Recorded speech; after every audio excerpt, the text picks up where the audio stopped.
ঘোষণা কৰিছিল লোকসভা নিৰ্বাচনৰ বাবে অসমৰ প্ৰেক্ষাপটত বিৰোধী ঐক্যমঞ্চৰ পৰা আম আদমি পাৰ্টিয়ে পৃথক হোৱাৰ ইংগিত দিলে তাৰ পিছত তৃণমূল কংগ্ৰেছকো আতৰাই পঠিয়ালে কংগ্ৰেছে বিৰোধী ঐক্যমঞ্চৰ পৰা আতৰাই পঠিয়ালে এবাৰ তৃণমূল কংগ্ৰেছে পাৰ্টিৰ নাম ঘোষণা কৰিছে চাৰিটা সমষ্টিত পাৰ্টিৰ নাম ঘোষণা কৰিছে আমি সবিশেষ আপোনালোকক জনাব বিচাৰিছো তৃণমূল কংগ্ৰেছে পাৰ্টিৰ নাম ঘোষণা কৰিছে ৰিপুন বৰাই ঘোষণা কৰিছে পাৰ্টিৰ নাম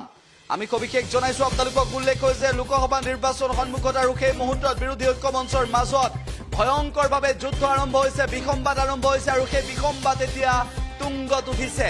আপৰ পিছত এবাৰ তৃণমূল কংগ্ৰেছে আৰম্ভ কৰিছে পাৰ্টিৰ প্ৰক্ষেপ কৰাৰ নতুন নীতি উল্লেখ যে বিৰোধী ঐক্যমঞ্চৰ পৰা ফাটি আহি কেনেদৰে ইগৰাকীৰ পিছত সিগৰাকী পাৰ্টি প্ৰক্ষেপ কৰিছে আম আদমি পাৰ্টিয়ে সেয়া সকলোৱে দেখিবলৈ পালে আৰু তাৰ পিছত তৃণমূল কংগ্ৰেছে একেই নীতি অৱলম্বন কৰিছে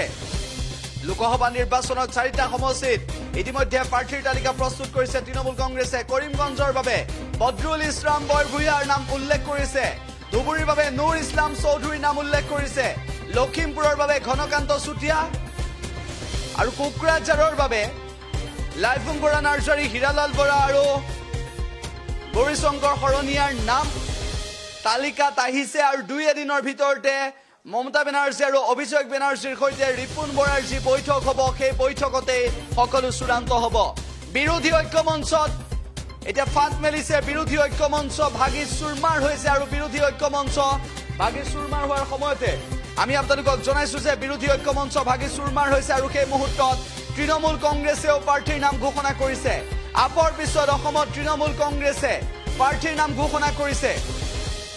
যিটো সময়ত কংগ্ৰেছে একত্ৰিতভাৱে যুঁজ দিয়াৰ পৰিকল্পনা কৰিছিল ৰাইজৰ দল অসম জাতীয় পৰিষদ CPIM একত্ৰিত হৈছিল যিটো সময়ত এই সমূহ ৰাজনৈতিক দল একত্ৰিত হৈ 24ৰ লোকসভাত বিজেপিক প্ৰত্যাহ্বান জনাবলৈ সাজু হৈছিল সেই সময়ত আম আদমি পাৰ্টি আৰু তৃণমূল কংগ্ৰেছে নিজৰ সাংগঠনিক ভেটি নথকা সত্ত্বেও আৰম্ভ কৰিছে প্ৰাৰ্থী প্ৰক্ষেপ কৰাৰ নীতি প্ৰথমতে আম আদমি পাৰ্টিয়ে তিনিটা সমষ্টিৰ প্ৰাৰ্থীৰ নাম ঘোষণা কৰিলে আৰু এবাৰ তৃণমূল কংগ্ৰেছে চাৰিটা সমষ্টিত প্ৰাৰ্থীৰ নাম ঘোষণা কৰিছে এই দুটা ৰাজনৈতিক দলৰ এনে ধৰণৰ নীতিৰ পিছত ইতিমধ্যে ৰাজ্যৰ ৰাজনীতিত চৰ্চা হৈছে যে বিৰোধী ইমানতে শেষ হৈ পৰিব নেকি অসমত বিৰোধী ঐক্যমঞ্চৰ সময়সীমা ইমানলৈকে আছিল নেকি অসমত বিৰোধী ঐক্যমঞ্চৰ সময়সীমা ইমানতে শেষ হৈ যাব নেকি বিৰোধী ঐক্যমঞ্চৰ মাজত কিয় এনে ধৰণৰ বিসম্বাদ হৈছে কিয় বিৰোধী ঐক্যমঞ্চৰ মাজত মিলাপ্ৰীতি নাই আৰু বিৰোধী ঐক্যমঞ্চৰ এনে ধৰণৰ বিসম্বাদৰ নীতি এনে ধৰণৰ খোৱা কামোৰা নীতি এনে ধৰণৰ আসনৰ ভাগ বাটোৱাৰা ভয়ংকৰ খেলিমেলিৰ নীতিয়ে বিৰোধী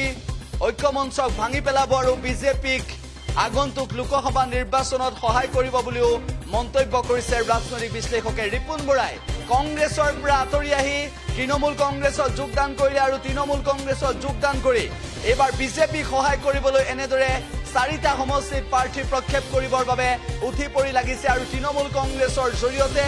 ভোট বিভাজন কৰি বিজেপিক সহায় কৰিবলৈ আগবাঢ়ি গৈছে নেকি ৰিপুন বৰা এনেদৰেও প্ৰশ্ন উত্থাপন হৈছে গতিকে আম আদমি পাৰ্টিৰ পিছত তৃণমূল কংগ্ৰেছে প্ৰাৰ্থী প্ৰক্ষেপ কৰা এই বিষয়টোক লৈ ৰাজ্যৰ ৰাজনীতিত এতিয়া চলিছে চৰ্চা